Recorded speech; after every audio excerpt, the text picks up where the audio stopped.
We've all stood on the shoulders of people who've come before us. What I wanted to do, though, is talk a little bit from my prepared speech I told my husband I promised not to be too boring.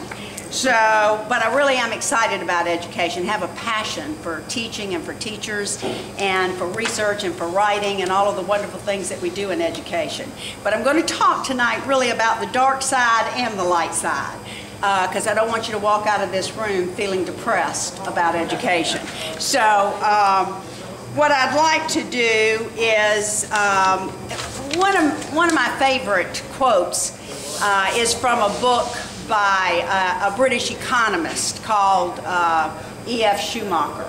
And I don't know how many of you may have read his book, Small is Beautiful. But in there he says that if we want to make change, don't waste our energy fighting the dinosaur.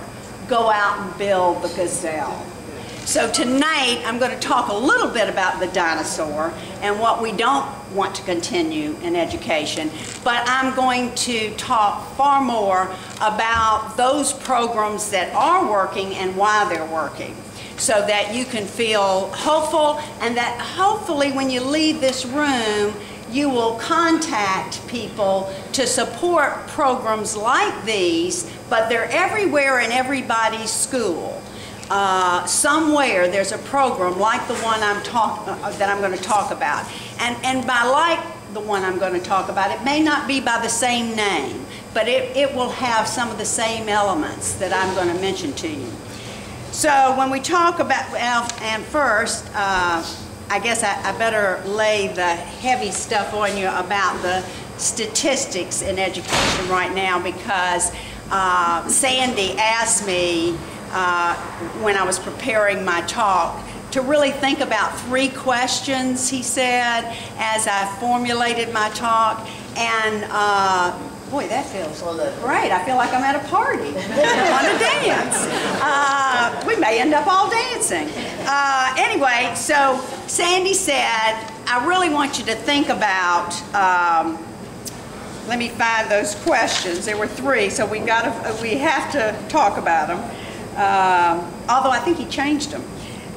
He said, think about how we can create a better future in Florida education. What do we owe our children?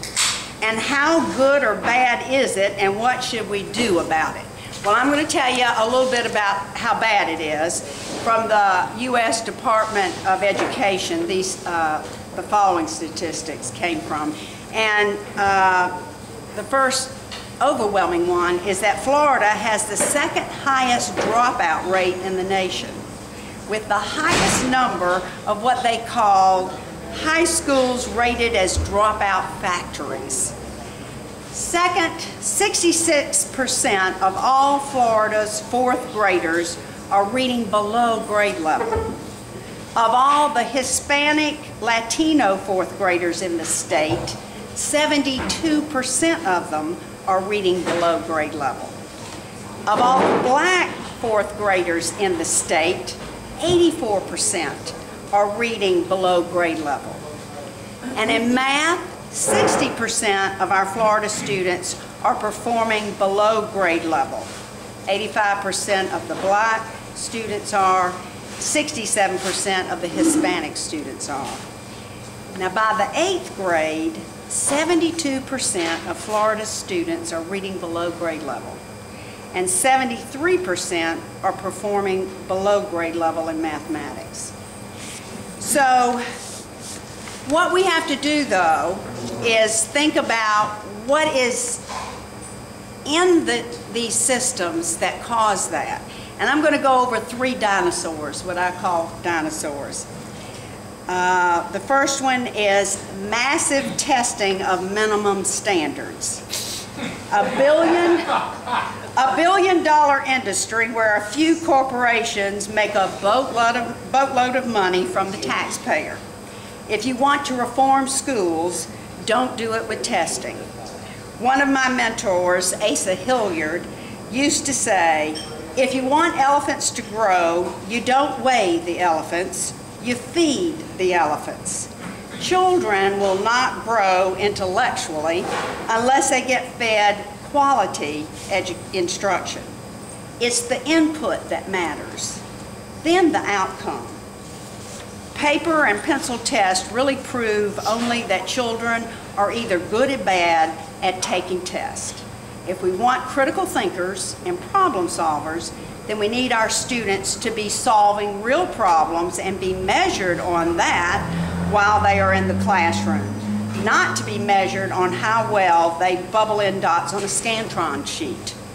Obviously, assessment goes hand in hand with learning, but Scantron testing is really for monkeys and not children. Dinosaur 2. Two-tiered systems of schooling, one for the rich and one for the poor. For democracy to be sustained, every child in the nation needs a superior education. Unfortunately, our nation has from the time of Thomas Jefferson advocated for a two-track educational system. One that would create separate resources for what Thomas Jefferson called the laboring and the learned classes. When Jefferson was asked how a student might advance from education for the laborer to education for the learned, he replied, by raking a few geniuses from the rubbish. Now, the vast numbers of students in our rural and urban public schools who are being failed by those schools suggests that the nation tragically continues to view many of its K-12 students as rubbish.